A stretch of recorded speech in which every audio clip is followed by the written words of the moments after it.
Liftoff will start in T-minus 10 seconds. 10, 9, 8, 7, 6, 5, 4, 3, 2, 1. We have ignition. It's time! 17 seconds from Game 7 or from championship number 6. Jordan open. Chicago with the lead. Michael got a piece of it. It comes off. The Chicago Bulls have won their 6th NBA championship.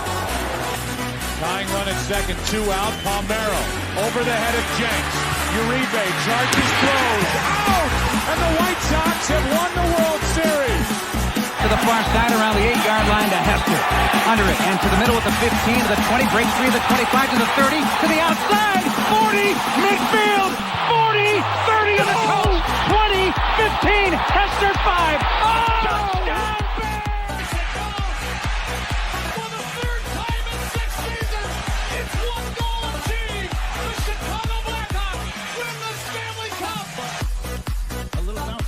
Toward Bryant. He will glove it for Rizzo. It's in time. And the Chicago Cubs win the World Series.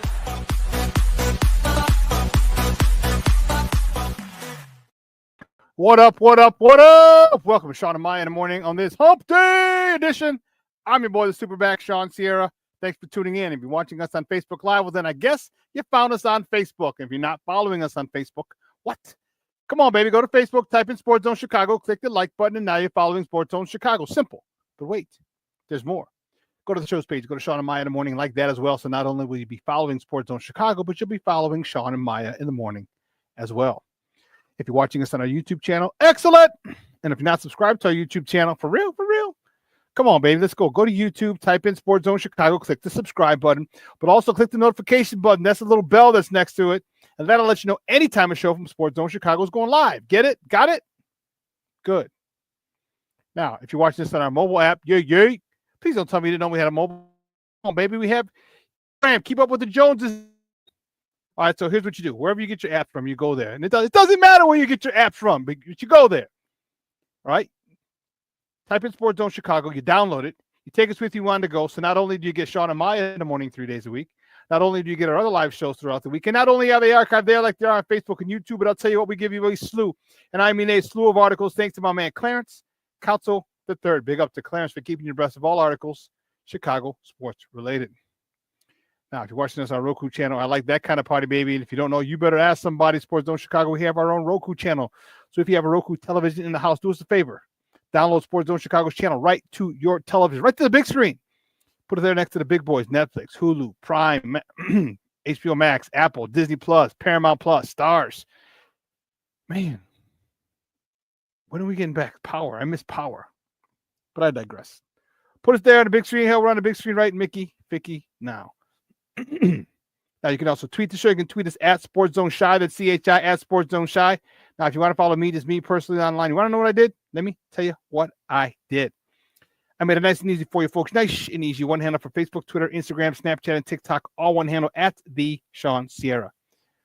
Listen, we got a great show, but I need you to get interactive. So whatever platform you're watching this on, whether it's Facebook, YouTube, or our mobile app, leave a question or comment on that platform. It'll come up here in the thread. We'll put it up on the screen. We'll incorporate it into the show. And that, my peoples, is what makes this the best morning Chicago sports talk show around. And that's you. So bring them all, baby. Questions, comments, smart-ass remarks, because ain't nobody scared over here. And like The Rock said, baby, don't sing it. Just bring it. Let's check the chat. Because, man, oh, man. We're jumping in here already. Let's see who we got here. My man, Armando Emeterio Lara Jr. My man, Junior's in the house. What's up, Papa? How are you? Thank you for tuning in. Michelle, he says, good morning. Michelle Walls. Happy Hump Day, sports owners. Man, we did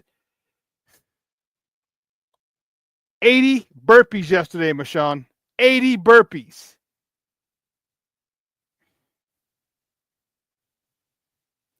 15 burpees, 5 sets. 6 sets, excuse me. 6 sets, 15 burpees over the rower, And then we had a roll to the max. It was crazy. I thought of you. Rashawn Walls, he's talking. He's saying, "What's up to Armando?" Mr. Shorty's in the house. What's up, Papa? Thank you for tuning in. I appreciate it. Levette Lee, she's checking in. Good morning.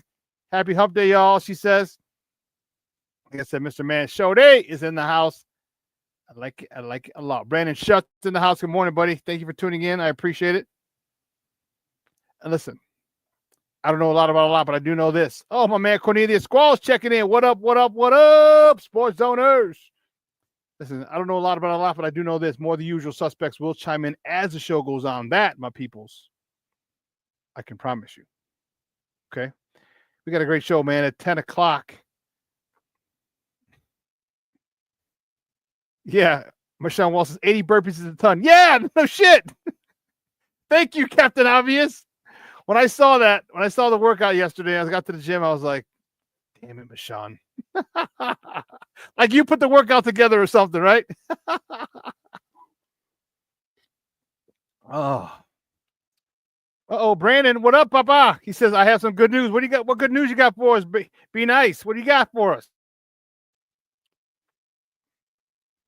Let us know. Let us know. Put it in chat what you got for us. Listen, while he's typing that in. 10 o'clock, Beth Mishler-Elmore she covers the Bears for Heavy.com and BearReport.com. She's joining the show at 10 o'clock. Talk all things Bears. Man, we've been trying to get her on. Our schedule just couldn't vibe.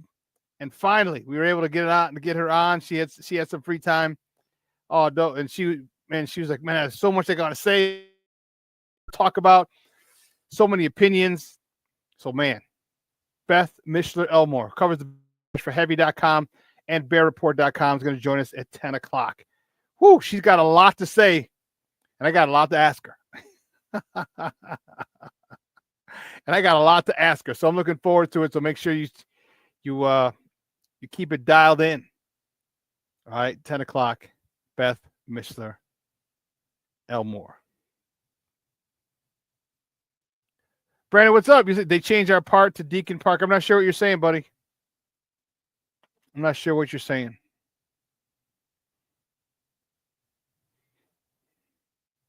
I don't know. Yeah, I'm not sure what you're saying, Papa. Let's see.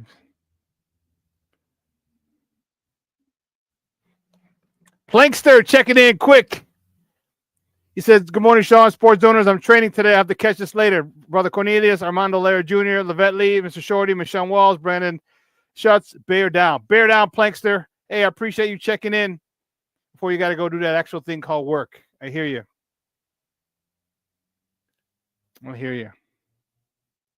Junior says, got to have Adam Shalafu on again. I do need to reach out to Adam because this Bulls team is looking pretty nice. I'm liking it. I'm liking what I'm seeing. But man, we have this is a good cup of tea. Not a great one. This is a good one.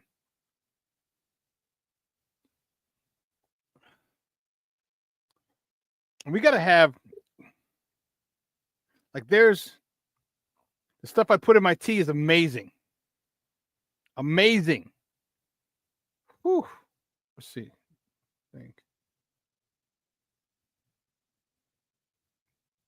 Branch said they changed our part to Dink Park. Our part to Dink Park. I'm not sure what that means.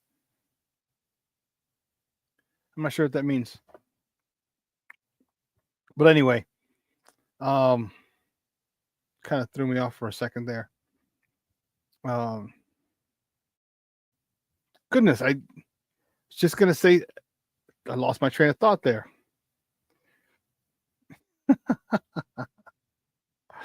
Well, we have a lot to talk. About. We got the Hawks. They played last night. We got the Bulls. They play tonight. Across the cheese curtain. Beyond the cheese curtain, they play.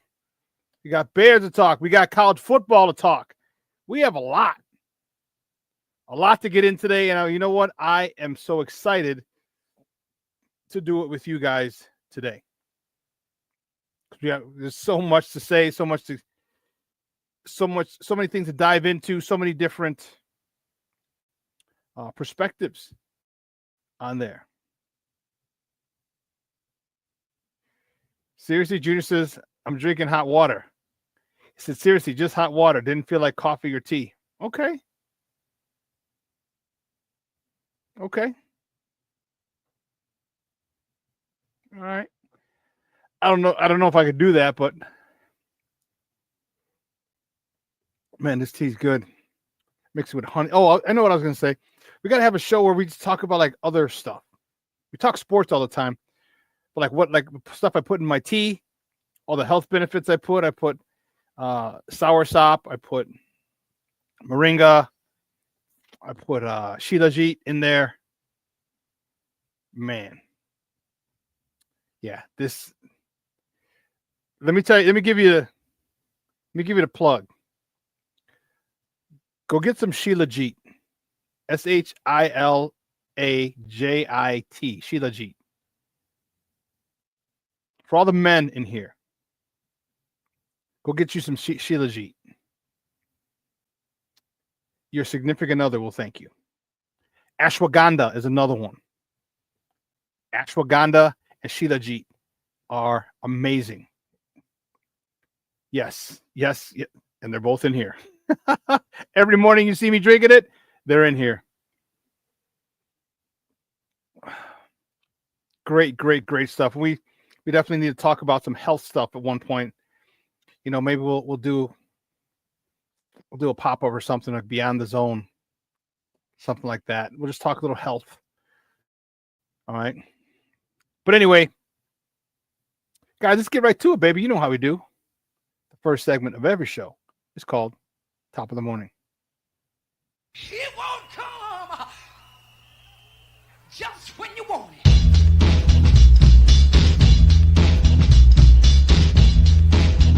Top of the morning to you. Top of the morning to you. Top of the morning to you. Yeah, baby. All right, here we go. Let me see. First top of the morning topic. Which way do we go?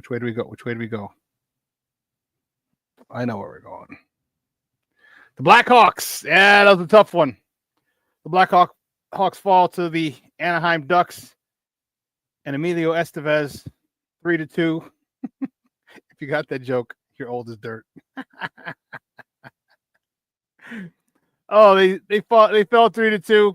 Soderblom, he stopped 21 of 24 shots. Dickinson scored both of the Blackhawk goals, his third and fourth of the season. Connor Bedard. Who the hell? You know why I said Andrew Bedard? Because I'm reading it, his A colon, but it looks like A period Bedard for the assists. In the assists, Connor Bedard had 2 assists, bringing his season total to 12. Brody had a helper, his third of the season, and Teuvo Teravainen, his 5th helper of the season. I told you this Hawks team is going to be exciting, not necessarily good, but exciting. Staying with the Blackhawks, the next top of the morning topic is the Blackhawks. They host the Panthers tomorrow night, mañana, at the United Center. Puck drop is at 7:30 Central. You can catch that game on ESPN Plus or Hulu, not on the Chicago Sports Network, or listen to it on their flagship station, 7:20 a.m. The next top of the morning topic, the Bulls. Only the Bulls. Only the Bulls. The Bulls travel up I-94 to Brewtown, beyond the cheese curtain, to face the Bucks. Tip-off today is at 6:30 Central Time. You can catch that game on ESPN or listen to it on their flagship station, 670 a.m. Big game for the Bullies. Coming off a win. They beat them already up there. And you know what was interesting is I was thinking of going to the game today. And I was like, yeah, but I got stuff to do. What do you got to do today? I did 2 things. I'm in the middle of this one. I have something to do at 2:30. So I got a lot to do today. And I was like, man, 2:30 and the game starts at 6:30. That means I got to leave here like 4 to get up to like 5:30. I'll catch them again. I'll catch them when they go up there. They don't play Milwaukee in Milwaukee again. They don't play Milwaukee in Milwaukee again. That sucks. I was going to go maybe just spend the night up there, get a hotel room, call it a night. You know what I mean? I haven't seen the Bulls on the road. Although I might see them in Golden State when I head to San Fran for the Bears game. But that's neither here nor there. But I'd love to see them in an opposing town as the visitors. I'd have my Bulls gear on. I'd have this hat on or another. I have an all black with just the Bulls logo. Fitted baseball hat on. I'd wear one of my shooting jerseys. All right. And I'd represent. I'll be representing. But yeah, it would be a pretty cool game to go up to and see. Middle of the week. I just think it'd be a good thing. And I was looking forward to going to see them, as I said. Tonight, maybe I do it tonight, but then I said, no, I'll check them later. They'll be better later this year, and they don't play them again in Milwaukee. They play them here a couple times, but not in Milwaukee. I'm like, damn, that really sucks. I should have planned that better. Yeah. Shorty says, so that's better than my Monster Energy drink, my Sheila G. Yeah. I have green tea. I put sour sop in there, moringa. This is all powdered form. Sour sop, powdered form, moringa, powdered form, ashwagandha, powder. And Sheila G is kind of like a jellyish type thing. A couple different ways you could take Sheila G. But yeah, that's all this. And man, whoo, Charlie. Yes.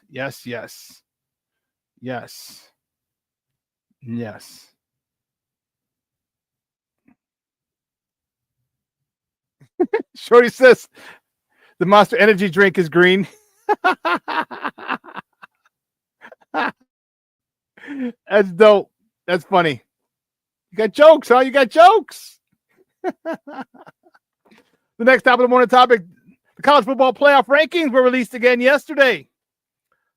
The latest rankings were released yesterday, and no change in the top 5. Oregon number 1, Ohio State number 2, Texas Tech number 3. Texas. Why did I put Texas Tech? Who the hell put Texas Tech? Texas number 3. Penn State number 4.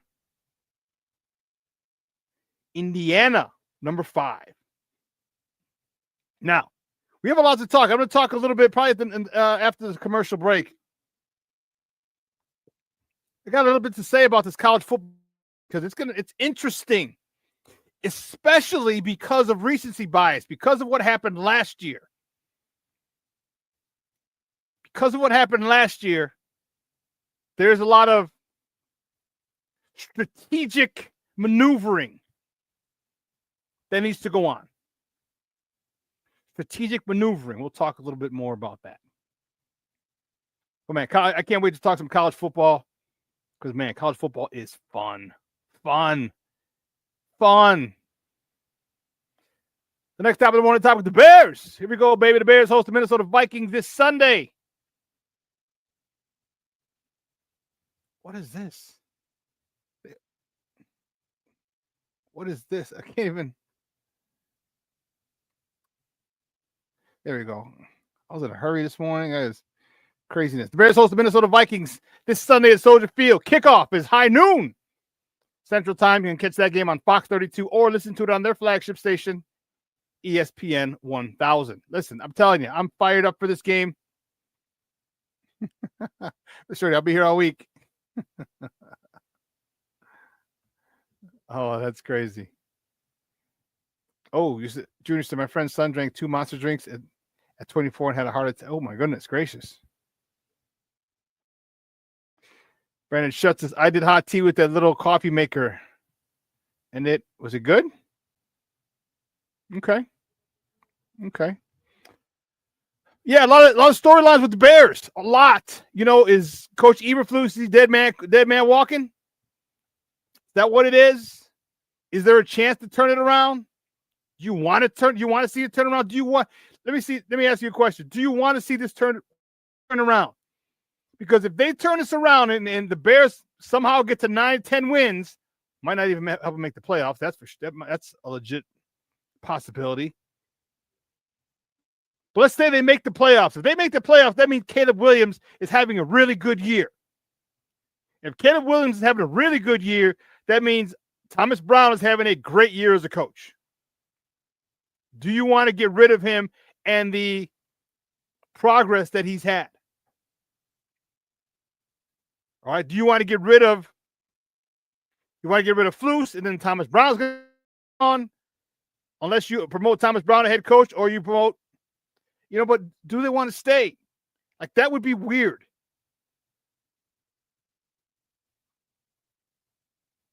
That would be weird to fire the head coach, but elevate the defensive coordinator, fire the head coach in the offseason, then hire Eric Washington as the head coach. Or I don't know if you want to put Thomas Brown in the head coaching seat, or if you wanted to put Eric Washington, because neither of them have been head coaches. I want a head coach who's done this before. And what happens is they're going to want to bring in their own guys. I mean, you can suggest, you can suggest that they retain an offensive coordinator, defensive coordinator like they did with Vic Fangio. But if you want to get a head coach, an established, a veteran, a good head coach, he'd be like, I'm bringing in my own people. No disrespect to Thomas Brown, no disrespect to Eric Washington. I'm bringing in my own people that I know and that I trust.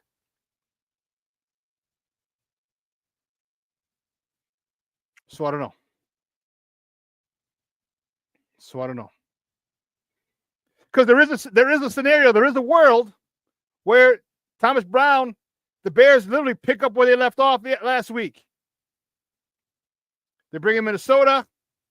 All right, they get to Sam Darnold. We're going to talk about Montez Sweat and where he's on the back of a milk carton. You get to Minnesota. They come here. We handle them. We get a pass rush. We run the ball.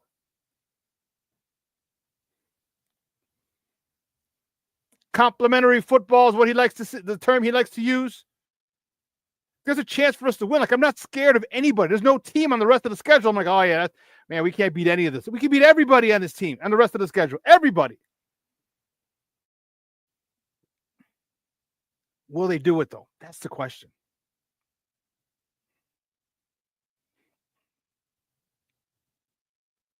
Only time that happens when Dick goes hired, he inherited Buddy Ryan. Well, remember, that happened with Vic Fangio too. Remember when what's his name? Nagy. When Nagy was here. I think when Nagy got hired, they kept Fangio for a year. So, but anyway. Yeah, it's going to be a good game. I'm really looking forward to that game on Sunday. I'll be in the house. I'll be in the house, and I'm telling you, I am so. And call it just my bias, and that's, you can say that. But here's the thing: because I watch this team so closely, I see the talent. That's the problem. And I see it in spurts. Like, oh, wow, great play. Oh, wow, great play. Oh, man, what are they doing? Oh, man, what are they doing? Oh, man, what are they doing? Oh, wow, great play. Like, the talent is there. Granted, we got some guys beat up. Andrew Billings, that's going to be a big, big hole to fill, literally and figuratively. On the Minnesota Vikings, I'm running Aaron Jones till the cows come home. Up the middle, inside zone. I'm running up the middle. Why Green Bay didn't do that, I have no idea. your best run stopper is out for the season, and you don't attack that? I don't know. I don't know if Kevin O'Connell is going to fall prey and say, let me be the smartest guy in the room and start throwing the ball all over the place. Nah. Remember I told you, if the Packers want to win, I mean, they won, luckily. Illegally, of course, they won. You're going to have to run the ball. And I told them to run it right where Andrew Billings should be, inside zone. They didn't do it.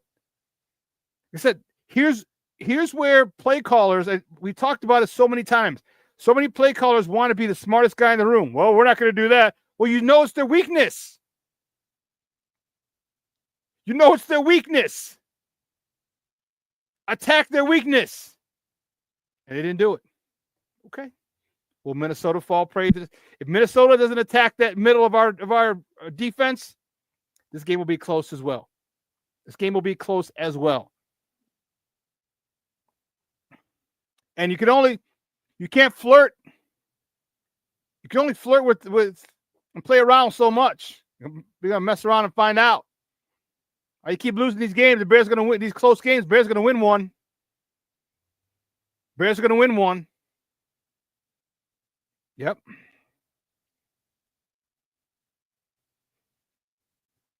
But anyway, listen, let's take a quick break. On the other side of the break, all right, we'll talk a little college football. All right, I want to talk about what's going on in, everyone's jockeying for position. All right, in this college football playoff. All right, so we got some college football coming up. Talk a little Bulls as they prepare for their game tonight across the cheddar curtain, cheese curtain. So don't go anywhere, folks. Keep it locked right here. Shawn and Maya in the morning on Sports Zone Chicago.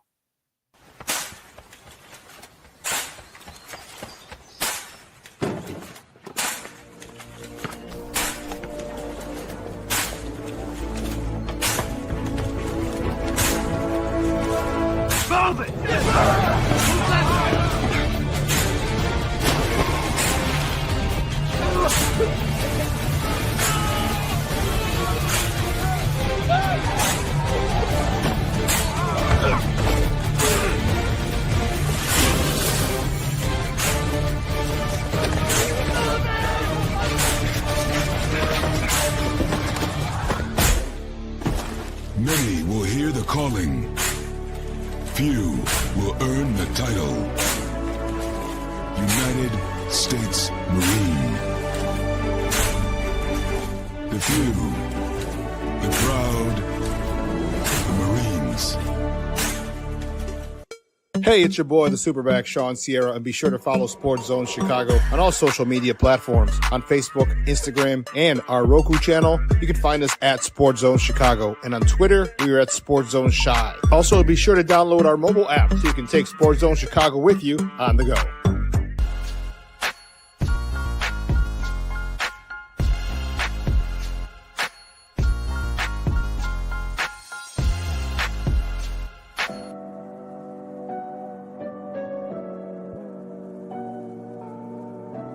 How do you take care of your mind health? For my mental health, I meditate in the mornings. I have my dogs. They're the best. I just find ways that help me just relax. Finding things that make me happy, like being close to my family. I meditate a lot and read books. I have hobbies outside of the game. I'm able to switch off. I'm able to turn my brain off from the game of basketball. Your mind health matters. Your mind health matters. We are looking for a few heroes, mentors, trailblazers, innovators, a passion to change lives, spark curiosity, open hearts, and awaken minds, help students answer the question, who am I? This could be your calling, but this is no job. It's the journey of a lifetime. Be a hero. Be a teacher. Mental health and learning disorders don't discriminate. 17 million children and adolescents in the United States live with disorders like anxiety, depression, ADHD, and dyslexia. Less than half get the help they need to thrive. Help the Child Mind Institute change these children's lives. Visit childmind.org.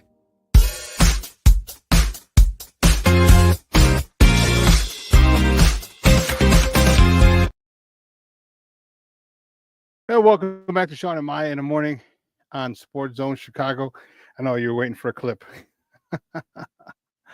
Yeah, my guy Steve. Hey, guys, give us well wishes to Steve. Steve was in the hospital. He had an infection. He should be okay. Yeah, he should be okay, but he's in the hospital. I'm gonna check. I'll call. I was in contact with him yesterday, and I'll see today if he's getting released today. But yeah, so Steve O's a little under the weather. Shorty, what are you talking about here? You're like, give me some info. You're like, no shit, give me some info. What are you talking about here in this thing? And you're like, Steve O wishing you well. Junior says, get well soon, Steve O. Yeah. He'll be glad to. You guys send him your well wishes. You know, college football, there's a lot of strategic maneuvering going on. College football. Okay. And it's understandable. Okay. Look, here's what's going on. Indiana. All right, the top 5 haven't changed. All right, we talked about it. I mentioned that earlier. The top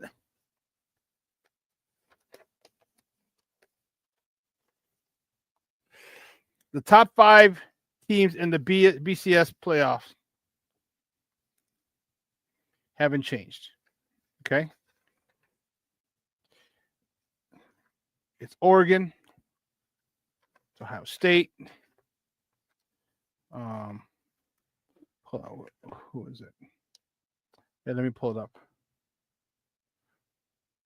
Oregon, Ohio State, Texas, Penn State, and Indiana. Yes, Indiana. These ain't your mom. These ain't your daddy's Indiana Hoosiers.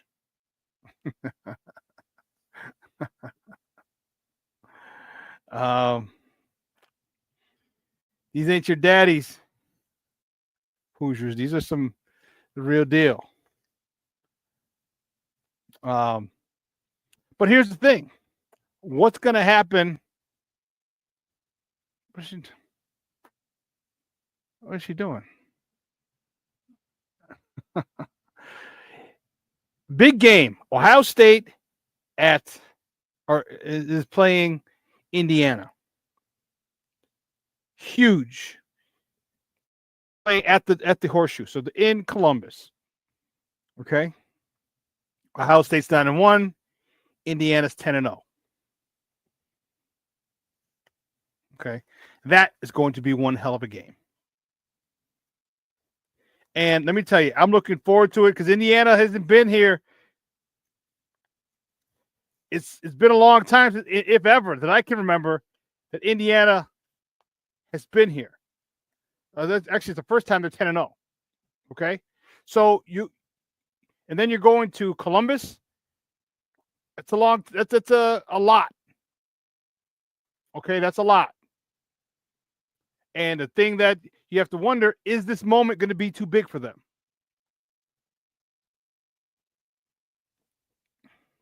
Is this moment going to be too big for them? And so here's the question I ask. If Indiana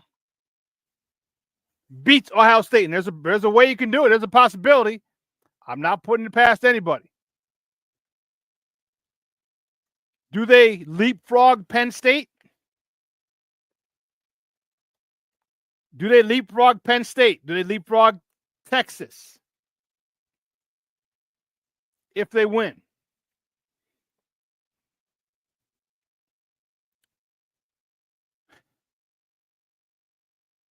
If they do,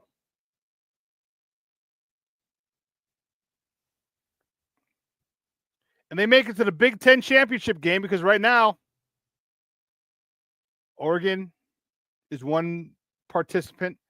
And we'll see if, maybe we'll go down to that. Oregon is one of the combatants in the Big Ten championship game. And if Indiana beats Ohio State, they may be the second.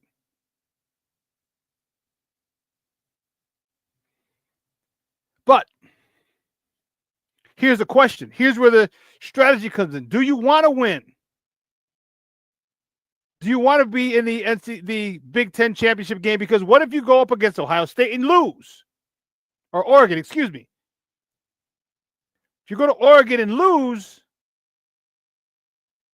how far does Indiana fall back? Because don't forget, you have the automatic bids that are going to be in there.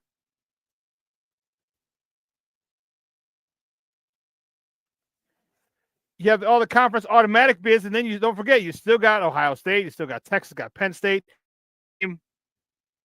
How far does Indiana fall?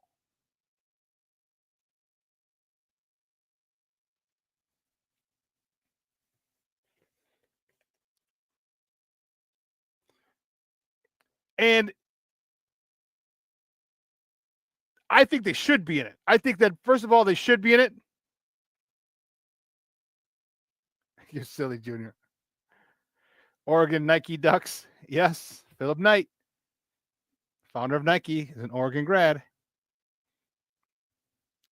I think they should be. They think they will make it regardless. Even if they lose.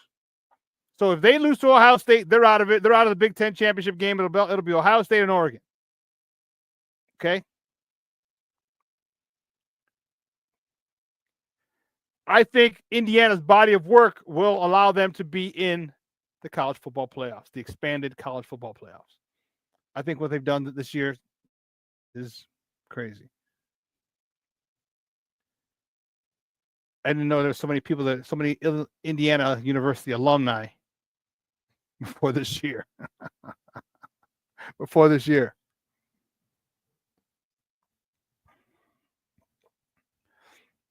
And so is that what's going to happen? And they talked about Joey Galloway played at Ohio State, wide receiver, was on a 4-letter network. And he has a theory saying that Indiana should sit their quarterback. Because he thinks if Indiana lose, because they'll lose to Ohio State and then they'll lose, then they should get into the college football playoffs. Because if you beat Ohio State and then you lose to Oregon, how far are you falling? How far are you falling? With all of the automatic bids that get into in the college football playoffs. I thought that was silly, but I see the logic.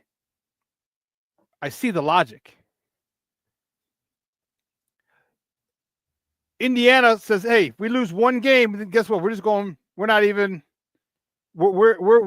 to fall out of the top 12. We're not going to fall out of the top 10.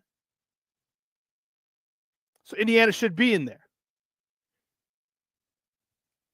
But if they lose if you always further along in the year, losses that happen later on in the season seem to have a little more weight. Now, mind you, it's against the number 1 team in the country. It's in the Big Ten championship game, so they might not fall as far as, if they fell like last week or 2 weeks ago. What Indiana's doing is awesome. What they're doing is awesome, and I love it. All right? The NIL has really leveled the playing field. NIL has really leveled the playing field. And it's gotten to the point where, where's this?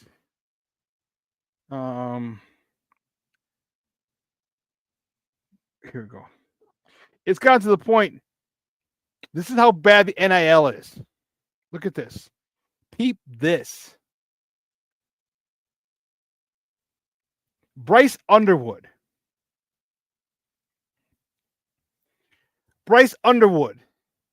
is an LSU commit. Okay. Top 25 recruit.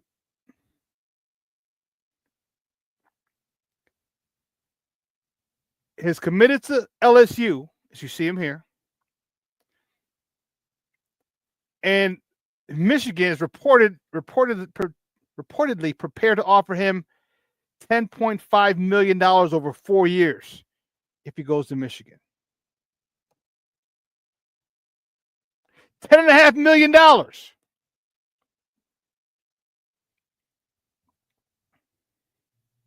This is what the NIL can do. So you have some rich alumni who can donate and be happy to pay NIL fees for this guy. Have a consortium or so that kind of handles it. This young kid is being offered $10.5 million for 4 years. So you figure 2.5 for, let me see, 2.6 a year. $2.6 million a year. This kid is turning down. That's what the NIL does. And what that's going to do is you're going to see a lot more teams from the Big Ten, maybe in the Southeast, and from the Big Southeast Conference, and from the other conferences that have automatic bids.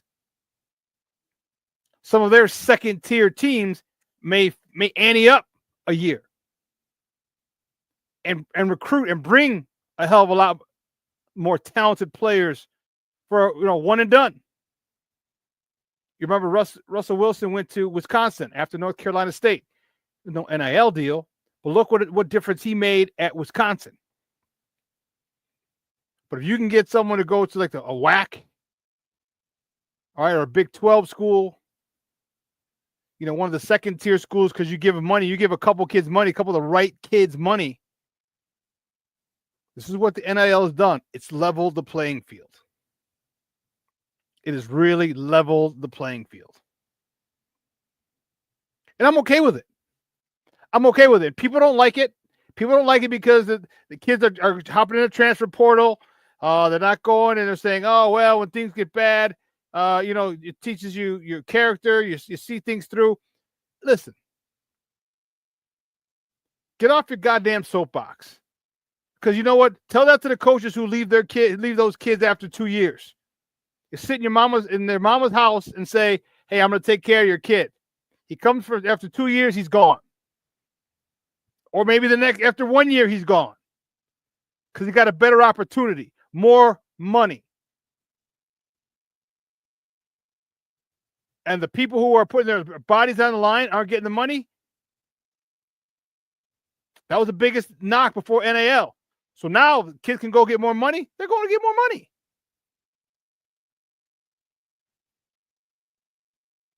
I don't like it, but it's the way of the world. Okay? All this nonsense, and I don't like it because I'm just old, and it wasn't around when I was around. Hell, we couldn't even go to the 1AA playoffs when I was at Holy Cross because of a stupid league rule, a Patriot League rule. We couldn't go to the 1AA playoffs. They let the men's basketball team play in the NCAA tournament. I'm like, well, what's the difference? What's the difference? And we'd be playing over Christmas break. So we wouldn't even be missing school. You know what it was? They're probably just cheap asses, didn't want to have to fly us all over the country because we were good. I told you my college team was good. 10-1, 9-1-1, 11-0. Those are my first 3 years with Coach Duffner before we got a new coach. We would have put up some number. We would have made some noise in that 1AA playoffs. But I digress. I'm happy with these youngsters. I'm happy for them. The only thing is I just hope that they have a good support system around them. All right, because you get people, a lot of these kids are coming from impoverished backgrounds, and a couple things. One, their family wants to exploit them. Okay. Two, they they cause their own demise. They feel like they got to help everybody and give back to everybody financially who vested in them. And I get it. I understand it. But it's not the way it works. You don't need to pay. You don't need to pay this guy, that guy, a guy who walked through the school. You don't need to pay him $100,000. You don't need to pay. You know what I mean? Like there's a whole bunch of things that people are going to come with their hands out. They need to understand and learn how to say no. And it's very difficult. Very difficult. And I'm sure now colleges are, because of this, colleges have to have a symposium like the NFL does. The NFL has a symposium, all the leagues, NFL, NBA. I'm not sure about baseball, but I know NFL, NBA have symposiums for the rookie symposiums, where they come in, they bring people in. They tell you about saving money. They tell you about laying off these hood rats. They tell you about laying off these gold digging girls, right? Who are trying to get knocked up by you just so they have a paycheck for the next 18 years. Unfortunately, guys don't listen. I was reading the other day, I can't remember who, is it Zach or Zion's girlfriend? Zion Williamson's girlfriend? Or another one of the younger players' girlfriends? It's her third baby or fourth baby by an NBA player. I'm like, what? I know it's at least her third. But you should know who this chick is, and you're gonna do a Raw with no condom? You notice what she's about?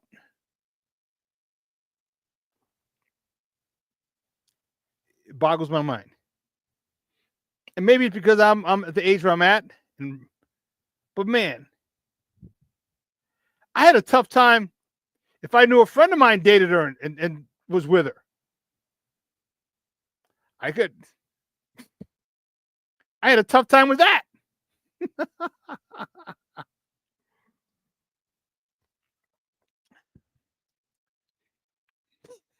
And to know she got 2 or 3 kids by other dudes, just join the squad. Just join the squad. So hopefully they have things in place for these youngsters because, man, these girls are coming out a lot more informed, all right, a lot more conniving. Okay, and as we know, women mature faster than men anyway. So I'm going to get some girl. I'm going to get some.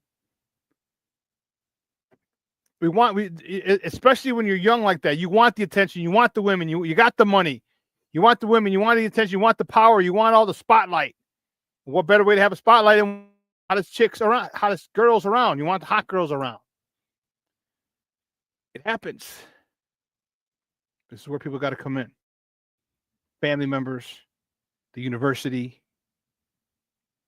But anyway, I digress.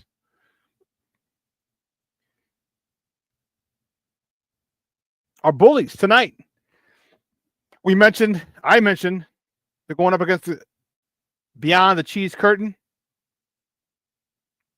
All right, the Bulls travel to Milwaukee to play the Bucks. They beat them once already. And like I said, it's a game that I would love to be able to go to. And I guess I could still go, but man. For those of you who don't know, I live in Orland. All right. That's southwest suburb of Chicago. Because it takes about an hour to get there from Chicago. It'll take me another half hour, 45 minutes, almost 2 hours, depending. And the game starts at 6:30. So I'd have to rush. I have to deal with rush hour traffic going on 294 to get up there. Yeah, I don't. That ain't gonna happen, Captain. It's not gonna happen, Captain. But it is gonna be a good game. I'm excited to see. Milwaukee's gotten better, and I think Dame and the Greek Freak are coexisting much better this year. I think they are, and I think they're learning how to play off of each other better. But with this Bulls team, because they're so young, there's a lot of young guys on there. I know they're veterans. Some are young guys are veterans, but they're still young. And I'll tell you what's been working. We've been moving the ball up and down the court. We've been hitting the 3-ball. What the hell is going on with Vooch? Vooch has He must be drinking out of that fountain of youth, because Nikola Vucevic is really playing some great basketball to start the season. I gotta have Fred Pfeiffer back. All right, we gotta have Fred back and talk. He'll give you all the numbers. But my God, I love the way Vooch has been playing, hitting these threes at a consistent clip, rebounding. Hell, dude's playing defense. The last time you saw Vooch play defense, Zach LaVine, I'm telling you, do we really want to get rid of him? I am liking the way he's playing. I love the way he's playing both ends of the court. I mean, he was on a heat check the other day in Detroit. Oh, my goodness. 6 threes in the fourth quarter. 6 out of 7, I want to say. He took a heat check from like 30. I think that was the only three-pointer he missed in that quarter. From 30. And it was short. Everything else, step back 3, gotcha. Caught it in rhythm, 3, gotcha. Corner 3, gotcha. This Bulls team, I like the way that they're playing under Billy Donovan's system. They're free. They're up and running. Dalen Terry's making plays. We knew defense was there, but he's making some plays on the offensive end as well. Kobe White is loving this. I love it. We just need a bigger guy, a more athletic big. But I'll tell you what, Vooch is still doing work. Vooch is still doing work. This is the best I've seen Vooch play since Orlando. Since he's got here. This is the best I've seen Vooch play. And you know my stance, start the offense through Vooch. Get it to him down low. Have some cutters. Dive to the hole. Get the ball out of his hands. Go set some picks. Get out beyond the arc. I mean, if you got a mouse in the house on a switch and you got a small guy on him, feed him. If he sets the screen and pops out, no one covers him, hit him for the tray. And Vooch has been doing that the best that I've seen him here in Chicago. The best. We're going to find out if they can handle the Bucks. What's the fear of the deer? Is that what they say? Fear of the deer? Okay. Fear of the deer. I'm scared of the deer. I don't want to mess it on my car. But all I'm scared about with those guys. But anyway, I digress. Listen, we're gonna take another break, and on the other side of the break, we're gonna talk some more Bears. We're gonna switch gears and talk Bears football with Beth Mishler-Elmore. She's double duty Beth. She covers the Bears for BearReport.com and Heavy.com. So we're gonna talk some Bears football. And I'm fired up because we have a lot to talk about. A lot has happened since the last time we spoke. And people are gone, and players cut. Coordinators cut. Wow. A lot to talk. So don't go anywhere, folks. Beth Mishler-Elmore on the other side of the break. Keep it locked right here. Shawn and Maya in the morning on Sports Zone Chicago. Hey, it's your boy, the SuperBack, Shawn Sierra, and be sure to follow Sports Zone Chicago on all social media platforms, on Facebook, Instagram, and our Roku channel. You can find us at Sports Zone Chicago, and on Twitter, we are at Sports Zone Shy. Also, be sure to download our mobile app so you can take Sports Zone Chicago with you on the go. Time out. How are you feeling right now? Happy? Excited? Angry? Overwhelmed? One of the best things you can do for your mind health is to name what you're feeling. It can sharpen your awareness and help you talk about your feelings with someone you trust. Here are 3 questions to ask yourself. Where are your thoughts right now? In the past, the present, the future? Do you notice any sensations in your body? Is your heart beating fast? Is there a flutter in your stomach? Or are you fully relaxed? What do you need right now? Time with others? Time to yourself? Remember, there's power in this awareness. So find ways to identify what you're feeling today.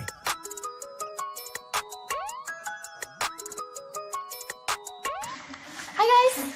Hey. Hi, Megan. Hey, Jessica. Megan, you're a tramp. Brian Fitch told me you guys made out. Everybody knows. He said your breath smells like garbage. And he almost puked. He says you're the most desperate girl he knows, besides your mom. How many boyfriends does she have anyway? Lots? Your makeup makes you look like a clown. That zit is huge, zit face. Ugly.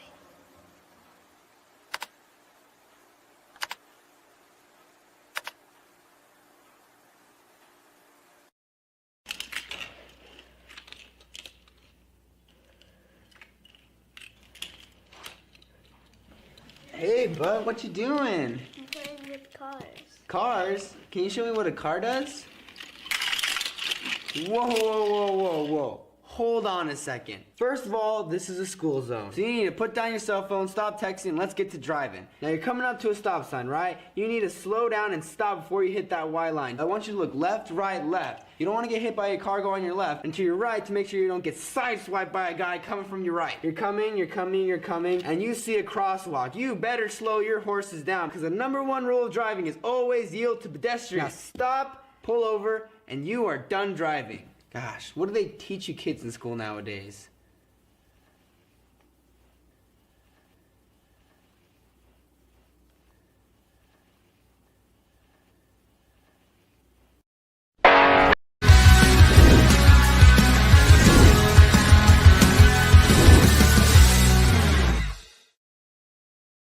Welcome back to Shawn and Maya in the morning on Sports Zone Chicago. My next guest, I am fired up to talk to her. It's been a minute. Our schedules just wouldn't sync up. She's busy. I'm busy. It happens. Life. Damn you, life. Life gets in the way. Damn it. But I'm excited to have her because I love her perspective. She covers the Bears for Heavy.com and BearReport.com. You've seen her. She's a good friend of the program. You can find her on Twitter at one of the best handles I know. Bear Down Beth. Guys, just welcome back to Shawn and Maya. Beth Mishler-Elmore. Beth, good morning. Hey, Shawn, how's it going? Good to see you Going again. well. Yes. Finally. Beth has come back. Exactly. Good to be here.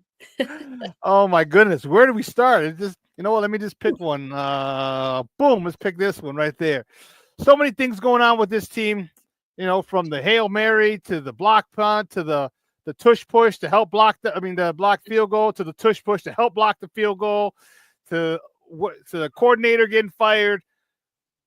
Let's start with we'll stick with the recency bias. We'll stick with Green Bay. Okay. Your thoughts on the last drive. All right. Are you one of the people who thinks that Eberflus should have gone for another play to get closer for Carlos Santos? Yeah, I don't think it would have hurt, right? I mean, it could have, I suppose, but if you look at the odds, right? Like, I mean, I think it's like 0.0% of chance of fumbling on that play. And Caleb, I think you got to sometimes just trust your players. Caleb was feeling it at that moment. He was like 3 for 3 for 59 yards on that drive. I don't think it would have been like a bad thing, but I'm not like. I don't think it would have ultimately made the difference either. I think Green Bay studied Cairo. They kind of saw something in his game, and I think they were ready for it. And I think that that block might have happened either way, even if they did get a couple extra yards, because they seemed to kind of be ready for like the trajectory specifically of his kick. What was really funny is I was in the press box before the game watching him warm up. And I made a note to myself, and that's why I got to start tweeting my thoughts. I got to make sure I filter which ones I tweet, but I got to start tweeting my thoughts a little more because I'm sitting there and I said the same thing. I'm like, that's a little low. Like he was driving it, you know, and not so much lifting it and having it carry. He was driving it. I'm like, that's kind of low. I hope it doesn't come back to bite us. And I didn't think anything of it until that happened. I'm like, wow. And I was sitting next to a guy from Fox 32, and I was like, dude, didn't I say that? He goes, yeah. He goes, you were mentioning it earlier. I was like, wow. But they saw that in film, and this is what they did. However, it does appear that they had to, you know, they should have been penalized. Now, granted, that and 225 will get me on a bus here in Chicago, okay? Because they're not changing the score. Think of how many Think how many gamblers won that game and how many gamblers lost that game. Try and get their money back. You know what I mean? Good luck. So it was frustrating. Talk to me if about that particular play when we saw that, and the Bears got flagged for it earlier in the year against Arizona for leverage. Why do you think that they didn't? That wasn't called. That was a pivotal play, obviously, with 3 seconds to go, going for the game-winning field goal. Yeah, I don't know. I think it's just the refs missing one there. They have to be more consistent. The long snapper got creamed, essentially. Destroyed, yeah. Plowed over, and that's just not supposed to happen. And I don't know if you heard Teddy Brucey's kind of assessment of it the next day. I forget what show that was on, but he was just pleading to the NFL officials to be more consistent with it. I think they just missed it. It's kind of a pivotal moment. It's the final play of the game. And you'd think that since there have been 2 other games this season where they called that play. They called the penalty, and this time, they didn't. And the Bears are probably going to get an apology from the league, and that's it. But yeah, I think they just missed it. I don't think the officiating has been that great lately. So it's not really a surprise. Yeah, I don't either.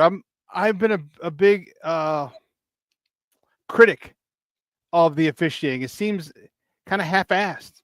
Yeah, right. And it's not consistent across the board, and that's the thing that's frustrating. And it's frustrating because what's a pass interference call? What's a catch? Right? Because if you look at Christian Watson's catch when him and Jalen Johnson fell down, that looked like he used the ground to kind of control it. He caught it, but it looked like that might have helped him. And so we know the consistency is what really does it. And especially for a Bears team that needed a victory, that would have been a huge victory, a game-ending field goal over your arch rival who you had lost to previously 10 consecutive times. Talk about the good stuff, though, with Caleb and his ability. This is the second time this year he's led a game-winning drive that didn't end in a win. Yeah, I mean, I can only imagine what folks would be saying about him had the game against the Commanders and this game against Green Bay ended in W's, man. I mean, the narrative about him, I think, would be a lot different nationally. But, I loved what I saw from him working with Thomas Brown. He got rid of the ball very quick. I think it was something like a little over 2.6 seconds, which is great. That's going to help him against the Vikings, which I'm sure we'll talk about a little bit. But he was incredible on third down, too. I think 9 for 16. He was great on fourth down as well. He's very smooth. That final drive, I mean, that's what you want to see from your quarterback. He gave the Bears an opportunity. He took them down the field, and he's done it multiple times as a rookie in this offense. And in this game, he was playing under a new OC for the first time. So I think all of those things combined, I was impressed how good he looked. Considering how he, all of the problems that have been going on at Hallis Hall, the firing of the OC, it's been a lot of drama, a lot of talk. His birthday was on Monday, so I would have liked to have seen him get a dub for his 23rd. Sorry, Caleb. But I loved what I saw from him. I liked how he used his legs. He was judicious about it. He didn't really think he played. And I hope to see more of that from him in the future, because I think Shane Waldron had him thinking too much. Yes. Second offensive coordinator in 2 years that has their quarterback thinking. we heard that last year with Justin. What could be wrong? He's coaching, and people don't understand. They're saying, "Oh, get out of your head," but you don't understand. It's difficult when you're trying to fit in or get a system down, and someone says, "Well, try this, as opposed to letting them play. And I think the one thing about Caleb is he's best when he doesn't have to think. And I think most quarterbacks are like that. But the one thing that he was great at was the up-tempo thing. He looked really, really good. And the rhythm that I really liked was, if you watch the throws to Rome on the third and the fourth down, Keenan on the first down after he got the first down from 2 passes to Rome, his steps were 1, 2, 3, bounce, throw. 1, 2, 3, 4, 5, bounce, throw. It wasn't 1, 2, 3, 4, 5, wait, throw. He got back. He got it in rhythm. The throw to Keenan to Rome for the first down was amazing. It was 1, 2, 3, bounce. He put it on his back shoulder. That's what I had been calling for. I had been saying that the routes were not marrying with his drops. He's hitting the top of his drop, and the receivers aren't open. They're in the middle of their routes. That was a big issue with Shane. With that being said, DeAndre Swift having another phenomenal game. Could this offense turn around and start scoring points because they seem more comfortable. The play was getting called in quicker. He seems more comfortable, and I'm talking about Caleb, in that type of situation. Can his offense get turned around in the last 7 games? It's not going to be easy, right? The schedule is the primary reason why. I don't think any of us anticipated that the Vikings would be this good. On defense, they're just out of this world good. And so we play the Packers again in Detroit 2 more times yet. So if they do turn it around, Thomas Brown deserves a job here next year in some capacity, because that will be a neat trick and something that, I think few of us would have seen coming, just largely because of the strength of the competition they face. I will say that, he got the skill players a lot more involved against the Packers, and that was great to watch. It was fun to watch. Everybody was eating. Everybody looked like, they were hitting their blocks for once. Things were looking good. So I'm thinking, I part of me is a little angry and wonders why it took them so long to do that. Clearly they were done with Waldron and just didn't want to play for him, which is frustrating because I want you to play every week. You're my Bears. But, I think if the skill players keep going, if Caleb, like you said, stays in rhythm and gets in rhythm during games and plays, I don't want him to worry so much about turnovers anymore. It's good that he is, but I want him to play a little bit freer. And like I said earlier, stop thinking so much. I think Eberflus got in his head a little bit about turning the ball over, and he's playing a little too cautious at times. And I think with Thomas Brown running things, I think it's gonna help kind of smooth the rough edges a little bit in his game. And I don't think they're gonna really. I think they're gonna look better, but I don't think they're gonna win a lot of games over the next several weeks. The next couple months. I think that they're gonna look good, but at the same time, they've got to score a lot more points. They still only scored 19 points, looking a lot, and they still looked a lot better than they've looked. So it's not going to be easy putting up 25, 30 points against the Lions, against the Vikings, against the Packers. But we'll see. I'd like to see it, but I just don't, I'd like to see more than anything, Caleb show steady improvement and everybody stay healthy over the next 2 months. Guys, we're joined by Beth Mishler-Elmore. She covers the Bears for Heavy.com and BearReport.com. Talking Bears football here on Shawn and Maya in the morning on Sports Zone Chicago. So let me ask you a question then. If this offense does get turned around and we do start winning, is Eberflus safe? Because if you get rid of Eberflus, you're probably going to have to get rid of Thomas Brown, unless you're going to say, because who are you going to bring in? You can't bring in another offensive coach because he's going to want to call the plays. It's a slippery slope we go down if we get rid of Eberflus, which a lot of people are clamoring for, but there's also probably going to mean the exit of Thomas Brown as well.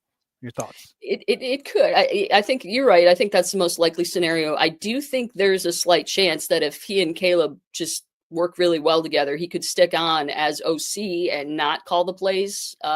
If say somebody like Cliff Kingsbury or some offensive-minded guy came on, Kyle Shanahan, was just like, yeah. Oh my gosh, I'm writing about that later today, Shawn. But yeah, if someone else like that came on and was like, listen, I'm going to be in control, but you're still the OC, I could see maybe that being the only scenario in which he'd stick around if Eberflus was gone.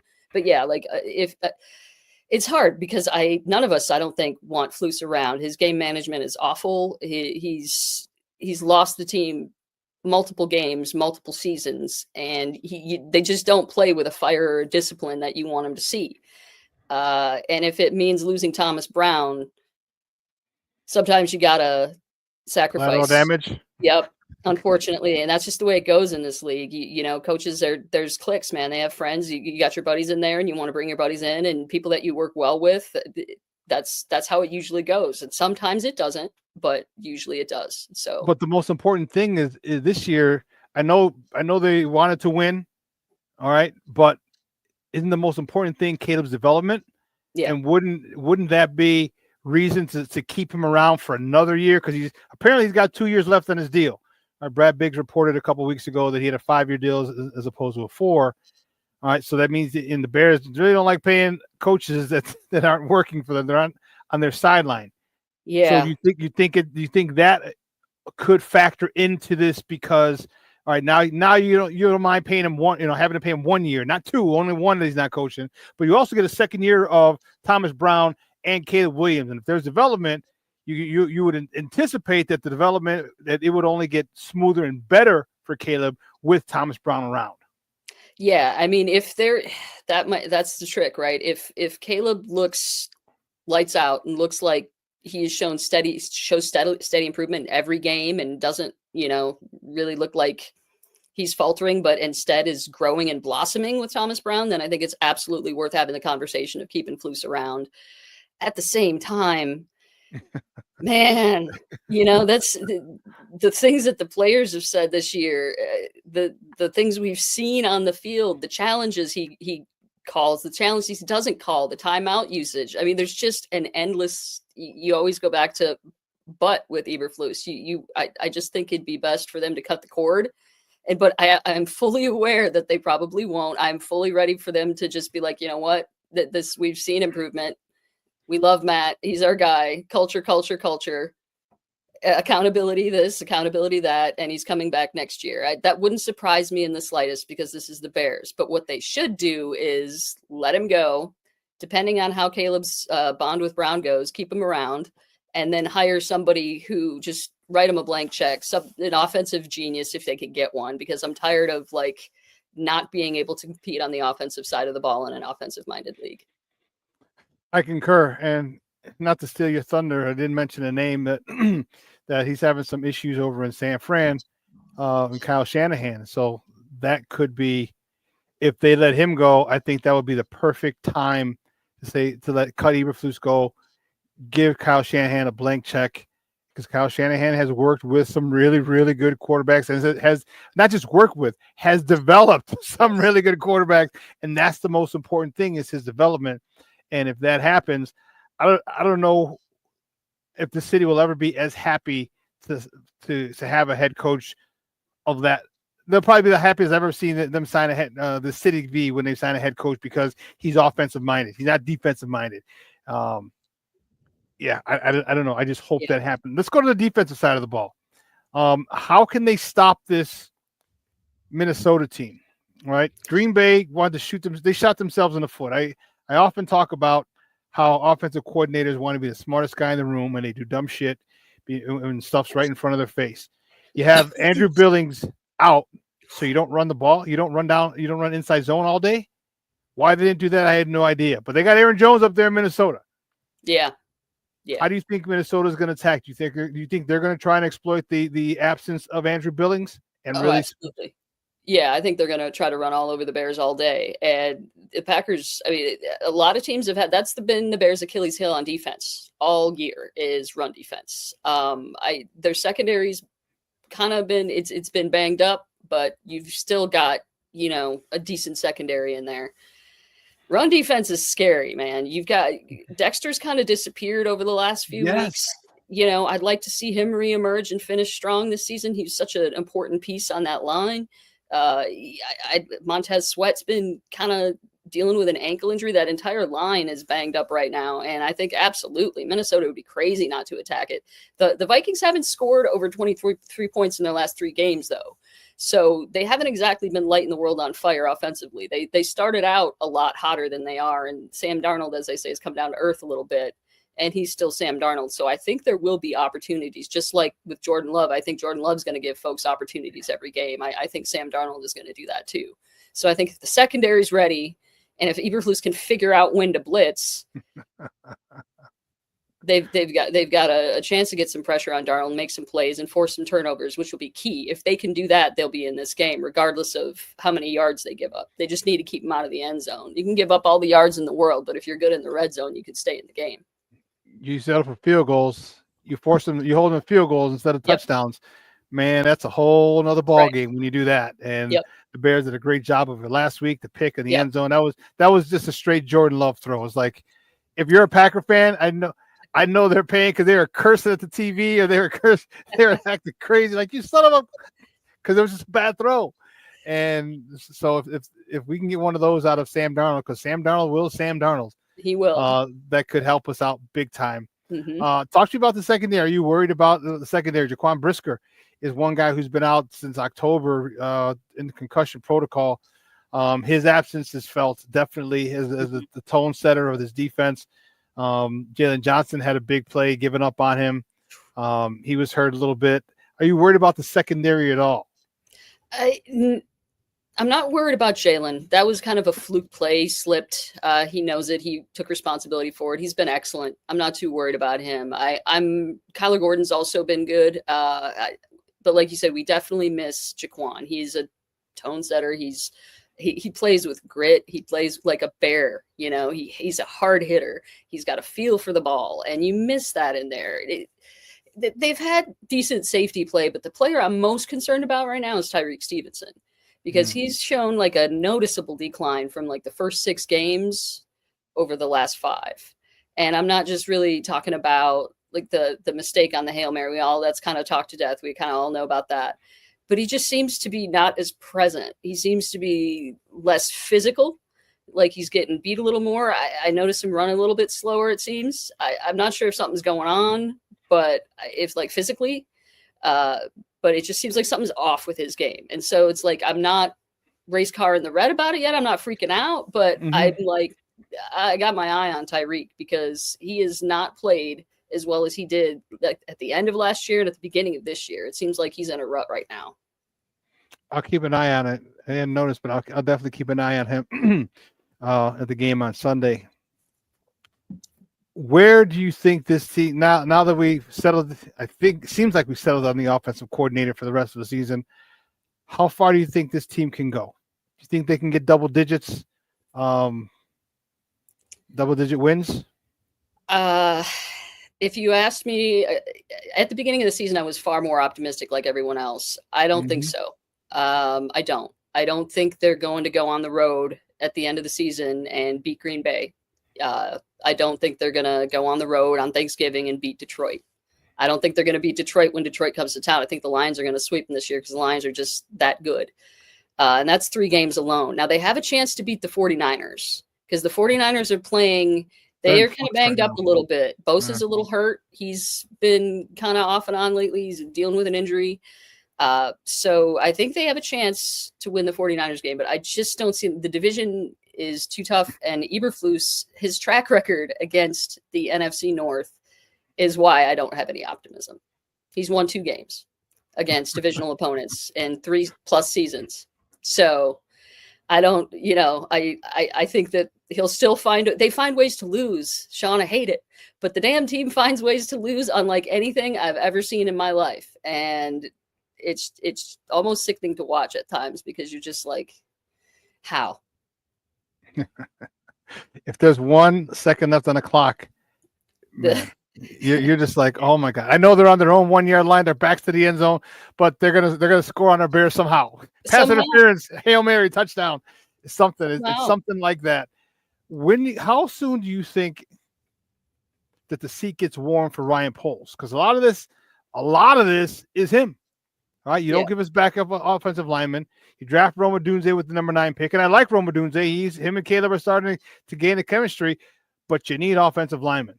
All right, look what the Lions did.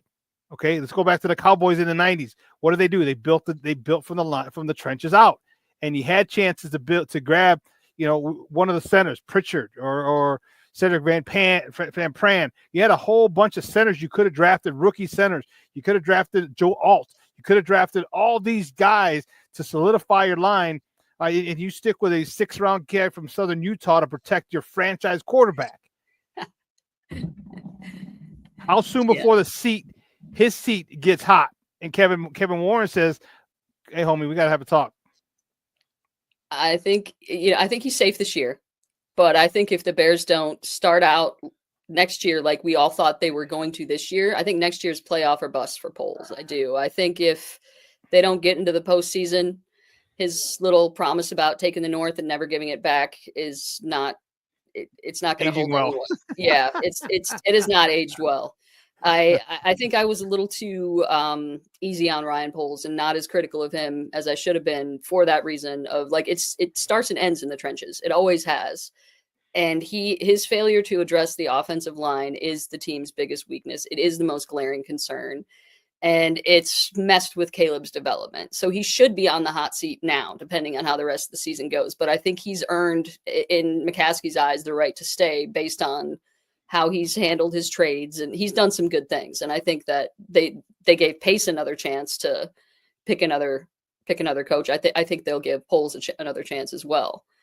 But I think Poles' hot seat is going to get a lot hotter next year when Caleb's in year 2. If he does not address the O-line in a big way in both the draft and free agency, I don't know what he's not going to get away with anything at press conferences. He's going to be skewered alive, because that is just something, like, as a former offensive lineman, it's just something that he should be prioritizing, and he just isn't, and it's infuriating. Are you annoyed or not bothered at all by him not coming to speak up, not speaking after that whole debacle with Shane Waldron? I'm not annoyed, only because he's done it a lot in the past. He's come out and he's shown a willingness to speak to the media in ways that his predecessor hasn't. However, it did ping on my radar a bit. Like, it did annoy me, but it was kind of like, okay, I'm going to put that on my file because that's new. Like, why are you not coming out now to talk about it? This is a huge move. And he's come out in the past, like when Roquan got traded. I don't think he did it when Robert Quinn got traded. Maybe he did. But just other kind of like big moments for the franchise. He's been willing to speak, and he has spoken. And, that just... He came out and spoke out when Roquan just said he wanted to be traded. Yeah. That was even before. He jumped. Remember, it was family day. It was family day in the preseason at Soldier Field, and he called an impromptu press conference, and was like, "Whoa, what?" Yeah. But then your offensive coordinator, who doesn't correct mistakes, doesn't have a first 15. You don't come and talk to the media after that. Yeah.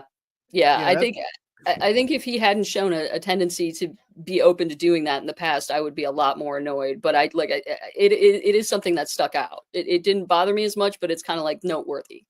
I think he probably should have said something. It wouldn't have taken much to just thank Shane and say, "Adios, Mr. Thank you for your services, Mr. No scripted first 15." Why? How is he the only guy they brought back for a second interview out of 9 candidates? That's why I don't want Flus back, because he just doesn't seem to understand. He said Waldron had chemistry.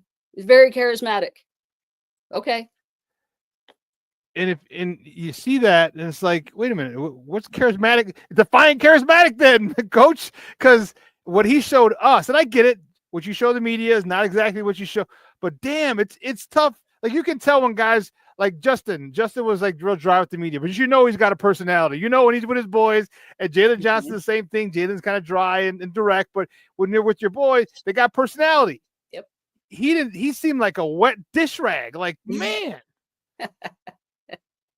My goodness. So it was, his ability to scout coaching and assess coaching is very, very low tier, with all the changes that have happened. Yeah. And that's tough when you have that again. And if he stays another year, I just hope.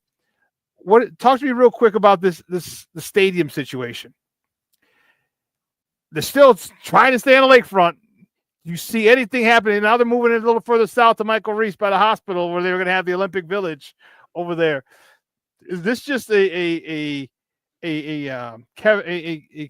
I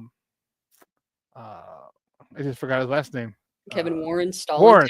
Yeah. Is it him, or is it just his personal vendetta to stay on the lakefront regardless? Or is he still just trying to? Do you think he's still just trying to jockey for position to get those taxes lower, so then they'll finally end up moving to Arlington? He seemed adamant about it. About, we're staying on the lake, damn it. Yeah. I think he's just trying to play politics. But man, what has that guy done since he's arrived, other than delay the inevitable with the stadium? I mean, other than muddy the waters there.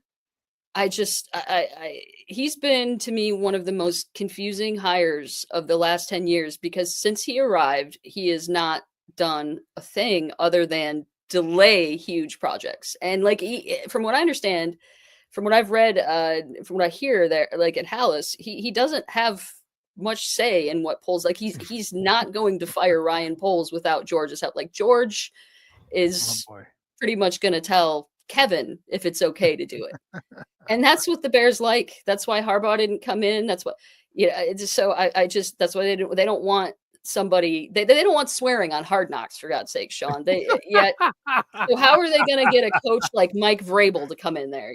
Like, it's just, I want them to have good things, but they don't seem to want to have good things for themselves. And Kevin Warren, I mean, they could have had the stadium half built already in Arlington, and he just wants to play games and try to see if maybe we can keep it in Chicago, because I'd like to be the guy that would do that. It's done nobody any favors other than give us headaches and make covering the team a little bit more difficult. Kevin Warren. So I was coming out of the press box where they have me seated. It's easier to come out of the press box, go into the hallway, and come in the other entrance to get food. And they have me away from the food. So I'm able to see. So I look out over the lake, when I'm walking in the hallway, and I'm thinking, what if they? And I know this is probably stupid, of course, but like, why would you have Meigs Field, like the area of Meigs Field is, like all that over there, like the parking would be a son of a gun, but there's certain things up there, like. I don't know. I personally still want it on the lake because of, and not the bear weather, because it's all right. But I just think that would be the coolest thing, the coolest lakefront in the country, where you overlook the best skyline in the country, concerts. Just think of the Bears games, the Big Ten championship game, concerts, college football. You know what I mean? All these things you can have there, and you're looking out onto our city. To me, is where I want it. But I realize the best place for it is probably Arlington Heights, much to my dismay. Yeah, I think a lot of Bears fans feel the same way that you do. It's there's no other city in the world like it. I say that being a native Wisconsinite. I love Chicago. But, I'd still go to Arlington Heights to watch the Bears. We'll still go where the Bears play. Yeah, I'll go under protest. Indeed. My trip to Arlington Heights would be under protest, damn it. Under protest. I don't like this shit, but I'm going anyway, damn it. Give me a $15 beer. That would be me if Eberflus is the coach next year attending games. I'll go. Yeah. It's a protest visit. Yeah, that's awesome. Hey, Beth, great stuff. I appreciate it. Do me a favor, though. Let everyone know they can find you and your work online. Yeah, so you can find my stuff at heavy.com, Heavy on Bears on Facebook, or 247 Sports, BearReport.com. Great stuff. It was awesome having you on. And let's not make it so long next time. Hey, absolutely. Go Bears this weekend. I hope I'm wrong. I hope they win out. Fingers crossed. Yes. I'm going to be at that Frisco game too, so that'll be all right. That's going to be cool. Hopefully they can win. I can't wait to check out Levi Stadium. That should be pretty dope. See if you can get a bug in Shanahan's ear while you're there. Like, Chicago. Come leave. Caleb, San Fran. Well, let me ask last thing. Speaking of Caleb, where do you think he can go this year now? This last question, because there's everyone, when we first started, he's a bust, he's this, he's that. He's still missing some easy throws. Yes. All right. And as much as we say the play calling's bad, I get it. The play calling was bad. But when you got a guy who's wide open, you can't miss those. Like that's not on the play caller. Yep. How far do you, or how jacked up was he mentally with Waldron? How good do you think he can be this year? Can he turn it around and just literally turn and have a lights out last 7 games of the season and look like the franchise quarterback that everyone was preaching all off season?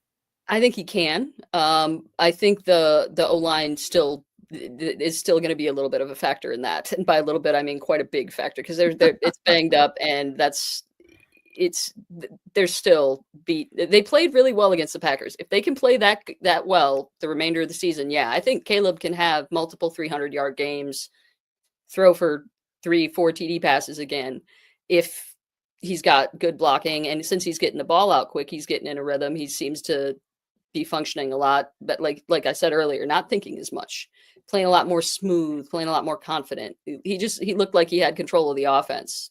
And considering how he'd been playing the previous 3 games, that was nice to see. And I think he can turn it around. I think he can. I think he's got the talent. I think he's got the confidence. He's got the right attitude. He falls on his sword when he needs to. And I think Thomas Brown's going to be good for him. I really do. I think the most importantly, he's got the right coach now. And we talked about 100%. him getting out, watching his drop. It's one. I'm telling you, it's so rhythmic. 1, 2, 3, throw. 1, 2, 3, bounce, throw. When you do that, it kills the defensive line. It kills them because you're literally taking 2 or 3 steps and the ball's out. And I mean, that's a big explosion. Then you got to do it again. Big burst of energy, then do it again. And I think Thomas Brown realized it because what I said last week before Thomas called his first game. I'm like, we've all been in situations where we're second in command, right? At some particular point, and we know exactly what the hell number one should have done. That was wrong. What things that they did do that was right. Everything is crystal clear when you're number 2, crystal clear. But when you're in that seat and that interrogation lights on and you're making the calls, it's a little different. And as I said, I hope that he's seen. Well, not hope. I hope that he takes what he's seen that was broken or that needed work and works on it. And that's what he did. He getting them out in rhythm, on time, as they like to say. Even those stupid ass screens worked. What the hell is that about? Those stupid ass screens. DJ's getting 6-8 yards a pop. Like, what is going on? Yeah, DJ Moore had 16 yards on a screen pass. I mean, that hasn't happened all year. So that was very nice to see. Yeah, I think too, his passion, like, I don't know if you saw him in the booth fired up after that first touchdown they scored, but that was great to see. You didn't see that kind of passion or energy from Waldron ever. And I think the players feed off that. And I think guys like that, it's like Lovie Smith. I think you want to play harder for a guy like that. I really do. And he seems his command of the room. You could tell he commands the room. But when he came up, he won his first 2 press conferences. He won those jokers. Yep. You saw, oh wow, okay. I can see why guys like him. I can see why guys would play for him. And they talk, and everything was damning for Waldron. When Keenan Allen said it so succinctly, he's too nice of a guy. Too nice of a guy. Yeah. Yeah, and that you can't have that. And hopefully Thomas Brown, gets to stay here, because I really hate for Caleb to do well and then Brown's gone. And it's like, you don't want to have we seen this before once or twice? I don't know what you're talking about, Shawn. That's the Chicago. Hey, you remember in the Untouchables? That's the Chicago way. Oh wow, that's an oldie. Yeah. Elliot Ness. Oh my goodness. Yes. Well, awesome, Beth. We'll be in touch soon, and bear down. We need one this week. We got to get off the schneid. Yeah, absolutely. I'm with you. Sounds good. All right, talk soon. Thank you. Guys, that's Beth Mishler-Elmore from Heavy.com and BearReport.com talking Bears with your boy. And man, there's so many things. Where do we go? Like what storyline do you want? And it's frustrating getting to these, and they're the same freaking ones. Offensive line. All right. The great part about last week was that the quarterback played well. Quarterback was in sync with the offensive coordinator. Offensive coordinator put the quarterback in position to be successful. He went down, got a game-winning drive, led him to a game-winning field goal, only to be blocked. So we've talked about it a lot. Caleb this is not something new to Caleb. All right. He had this drive. He had the Commanders drive. He also had a couple other games this year where he went down right before the half, kick a field goal. Those are things you want. Those are things you build on. And it's one thing when you go down for halftime, and that's great because you're in a 2-minute. All right. But it's not the end. Believe me, everything's different. It's in context when things are different. Like, if you're having a test, but finals are like 2 weeks after, it's easy to say, okay, if I don't do well on this test, I can still do well on the finals. All right, and still bring up my grade. Fourth quarter is fourth quarter. All right, going into half, you always want to go in playing well or on a high note. You want to go into halftime on a high note. But the pressure is a little different at going into the half as opposed to the end of the game. And he's shown in both scenarios that he's able to flourish. He's shown in both cases he's able to handle the pressure. The pressure's nothing for him. He doesn't see, and when it seems like he's at his best is when they're getting quick throws, is when they're getting the ball out on time. what did I say? Get the ball out of his hands. Get the ball to your playmakers. Let your playmakers do it. Get him in 1, 2, 3 throw. 1, 2, 3 bounce throw. Those are the type of throws you got to have. If it's back shoulder, fine. If it's in cuts, fine. But they need Thomas Brown. I miss Thomas Jones. Coach Brown, as long as he continues to do this and allow Caleb to kind of be free. Now I want to see him hit a little bit deeper passes, like I was asking with Waldron. All right, I want to see slants, but I also want to see curls, but I also want to see deep ends. I also want to see comebacks. I want to see those types of things. All right, give me some crossers. Give me some crossers. One of the things that Caleb did well, all right, and the pass to Keenan after the 3rd and 19 and the 2 passes to Rome. He calls, and I think I showed you, he called an audible, called for 7-man protection. And to me, that was awesome. He called for a 7-man protection. Cole Kmet stayed in. Running back stayed in. All right. 1, 2, 3, 4, 5. Threw it. First down. So that was extremely, extremely high-level football for a rookie. And I loved it. All right. Continue to keep those the routes, the route trees, or the route concept and his drop in sync. And man, this kid can do it. This kid can do it. I think he's realized that he's not the best athlete on the field anymore. There's a lot of other good athletes, and they're a lot bigger and stronger than him too. All right, you might see 1 or 2 per team, but you're not going to see a slew of an entire defensive line who can keep up with you, and it's very difficult to shake out of their socks. All right, I think he's seen that. And I think Coach Brown kind of protected from himself. Like, don't have him run back there, right? When you keep those routes in sync with his drop, get the ball out of his hands. And he seems, and I understand, he seems like he's a risk taker. Let him take risks. All right, let him take risks. It's easier to dial someone back than it is to try and amp them up. All right. That's why I wanted, what did I tell the guy, Chris, next to me? I was like, dude, why don't we go deep once a quarter? Once a quarter. You got Rome, you got DJ. Tyler Scott, I don't think he was inactive, so he was on the roster. Send him Mother Hubbard deep. Send him deep. Put him in a slot, corner route. Go to the sideline. If he doesn't get it, throw it out of bounds. That's simple. But let them know. Throw the God-blessed ball deep. Why are we doing that? 2nd and 1. Corner. There you go. Done. Done and done.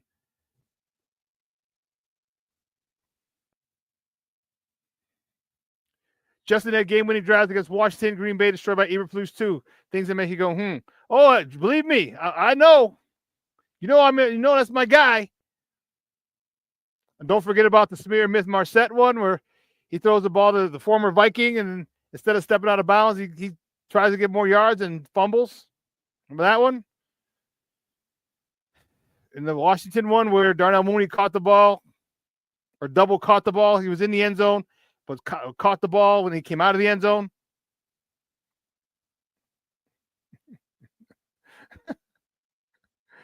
Is everyone's keyboard broken but mine today? Yeah, I know, Shorty. You're in it, boy. You're in it. You're in it. I want to fight Marset for that. Yeah, me too. I remember that, the Vikings game. Like, come on, dude. What the hell?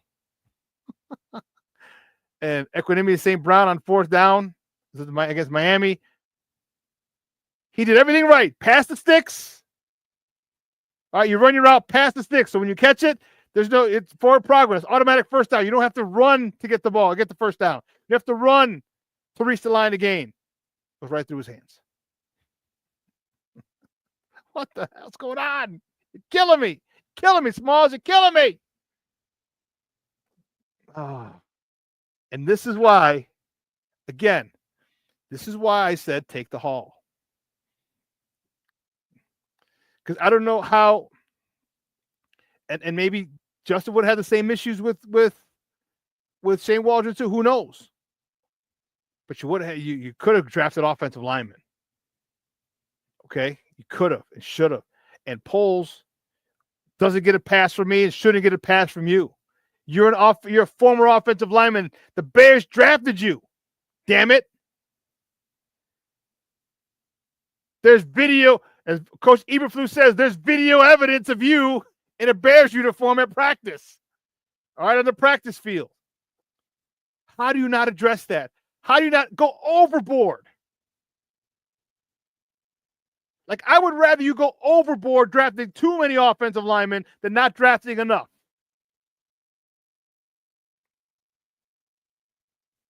I'd rather you go overboard and draft too many offensive linemen in the first and second round than not enough. Because there shouldn't be anyone on this offensive line who's drafted past the second round. Nobody. None of them offensive linemen should be lower than a second round pick.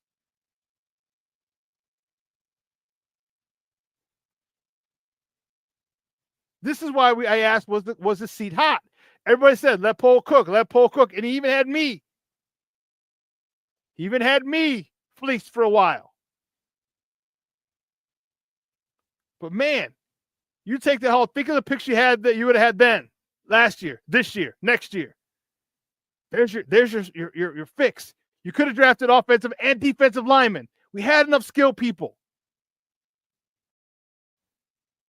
And I had, this was, I think it was the, who was it? The Commanders or the Panthers? They're the ones who had the issue. And that was a problem. That was a problem. September 29th. Oh, we got to go to April. About the draft. It said that they're going to have them. Was it Schefter? Oh goodness, where? I'm not sure if it's Schefter. And I was looking at it yesterday and like, oh, remember where?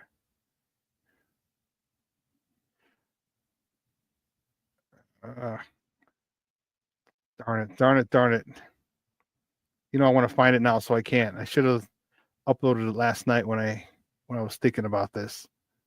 But they were saying that the Bears were ready to go 1-2 to Washington, and then 2-7 or 9 or something like that.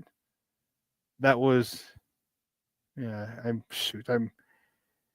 Goodness gracious, great balls of fire. All right. I guess you know what? I'll find it as soon as we're done with the show. As soon as we're done with the show, I'll find it. That's for sure. But they're ready. And I said, I think it was Carolina who didn't. And I would just love. And they're not sexy. All right? They're not sexy picks. I get it. All right? We understand. Offensive tackle, offensive guard, center. We get the fact that they're not sexy picks. We get the fact that they're not huge names just about all the time. But the fact is, they're necessary.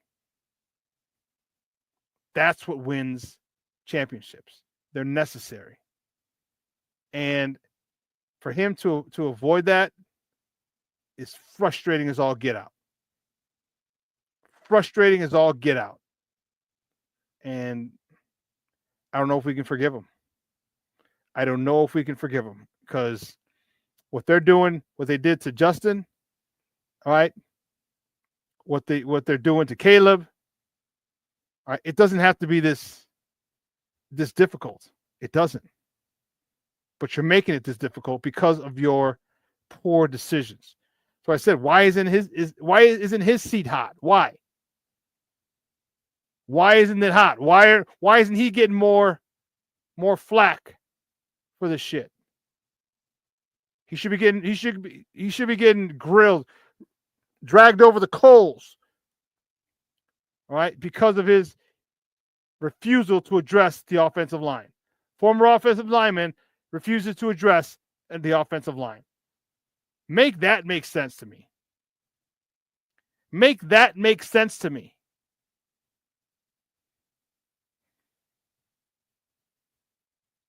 Because you know what I feel? Here's one of the things that I feel. No, it doesn't make it rat's ass how I feel. What my opinion, but here's what I think. There's going to be a chance that Justin Fields goes to the Jets. Because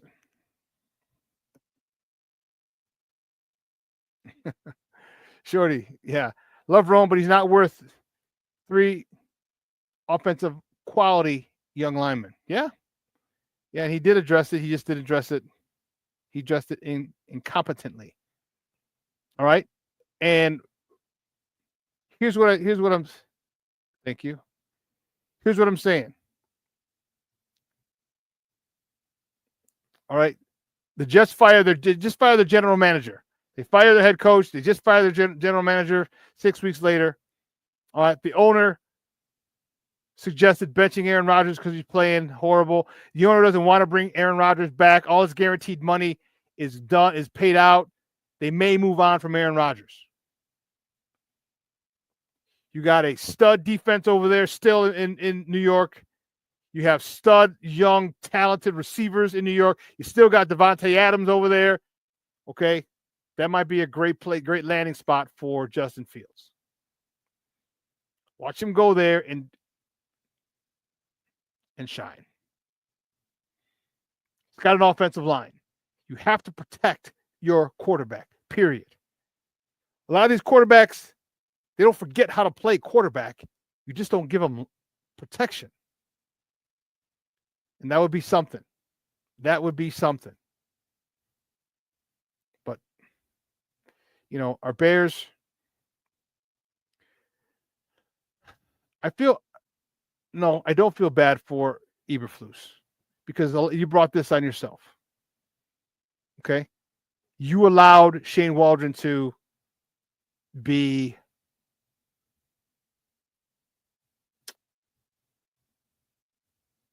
soft.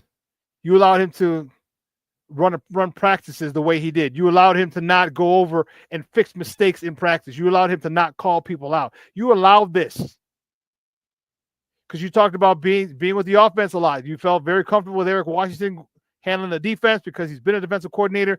So you felt comfortable, and you saw this, and you didn't let it happen, or you didn't change it. You know what they say in the coaching world? It's either coached or allowed, and you allowed it. So I hear you. I liked Eberflus for a while, and then he started making some poor decisions, and then more poor decisions, and more poor decisions. Yes, I was one who said let him grow. He's got to. I get it, but at some point you got to cut bait. At some point there's got to be a line you just can't. You have to draw in the sand. Say no mas. Roberto Duran, no mas. All right, and I think the fact that his team gave up on him. All right, they're leaking stuff to the media. There was nothing leaked in the media when they were losing 14 in a row. Remember that? Nothing leaked to the media. This is a different year. This is his second season with a 4-game losing streak. Second. Remember, they started off, they lost the first 4 games last year. Remember? Now they lost 4 more this year.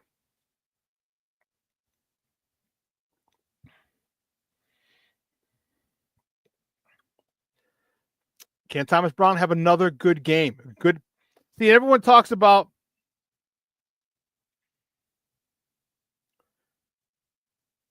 you got the same playbook. What's going to happen? Well, I'll tell you what happened. It's not the plays.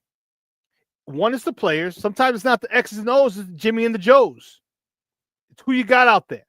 But also how you call them. The order in which they're called.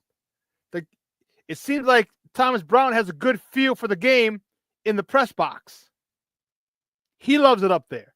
And I love him up there. Because you get to see exactly what's going on, a much better view. I like that a lot. And I don't want to be out. Here's the one thing. I want to be optimistic, but I know who we're facing, what defensive coordinator we're facing this year, and that's Brian Flores. I was like, I know his name, I just can't remember it.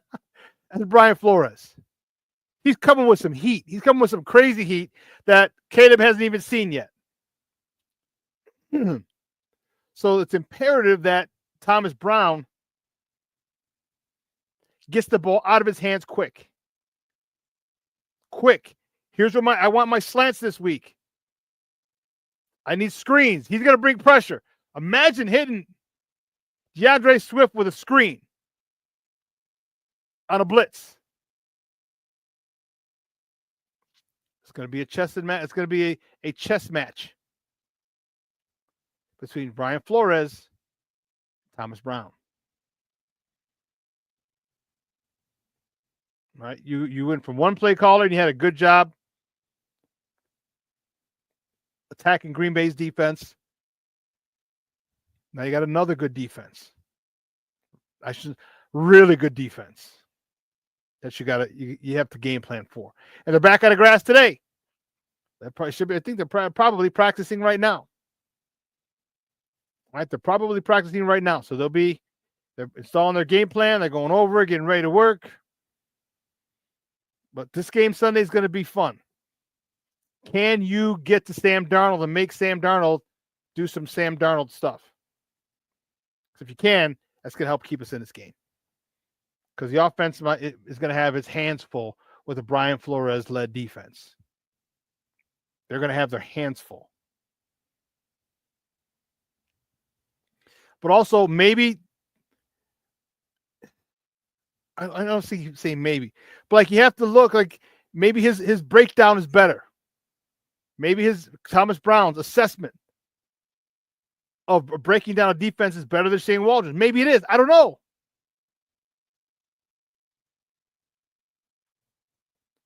And now you have some Thomas Brown film on tape. You have it on tape. There's video evidence of it. I know it's one game, but you might be able to see some patterns. I mean, it's a very small sample size, obviously. So how is Brian Flores going to attack this? Or is he going to attack the way he's going to attack and make you adjust? See, that's a good defensive coordinator. We're going to do what we're going to do, and you have to adjust. And the great defensive coordinators they understand what you're probably going to do to adjust and have that ready to throw at you when you adjust. So Brian Flores, man, I'm not looking forward to having you come to Soldier Field, putting pressure on our quarterback. But it's going to be one hell of a game. One hell of a game. Hey, listen, 2 hours has come and gone. Wow, I want to thank my guest, Beth Mishler-Elmore. She covers the Bears for Heavy.com and BearReport.com. Finally glad to get her on. She gave us her thoughts on Eberflus. She thinks it's the best interest of both parties if he and the Bears part ways. I agree. But again, Thomas Brown has the ear of Caleb Williams now. Now you're going to give him another guy? If Flus stays, I see it. I wouldn't be happy about it, but I understand it. If Kyle Shanahan comes available, if Kyle Shanahan becomes available, there's talk about him leading the 49ers. If Kyle Shanahan becomes available, you better say, hey, homie, here's a blank check. What you want? Because that will then you get Caleb under the tutelage of Kyle Shanahan. Yeah, that would be dope. But I digress. Listen, everyone have a phenomenal day. It's a little nippy here in Chicago. It's 45. It's 46 degrees right here I'm in Orland Park.